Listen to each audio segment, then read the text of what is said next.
نبی پاک علیہ السلام نے فرمایا وہ بندہ بیوقوف ہے جو ڈٹ کے اللہ کی نافرمانی کرے اور اللہ کی رحمت کی امید بھی رکھے.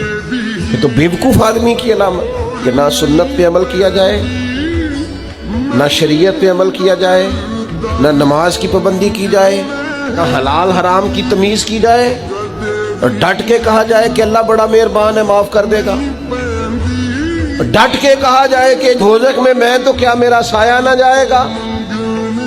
یہ بھی فاسد نظریہ ہے، فاسد. نبی پاک بڑے مہربان بڑے مہربان بڑے مہربان.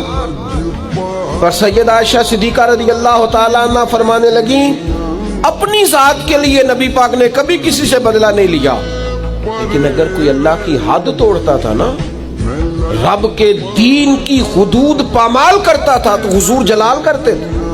نبی پاک علیہ السلام تو ناراض ہو جاتے اگر اللہ کی حد توڑی جاتی، اور یہاں ڈھٹائی کے ساتھ دلیری کے ساتھ آپ حدود اللہ پامال کریں.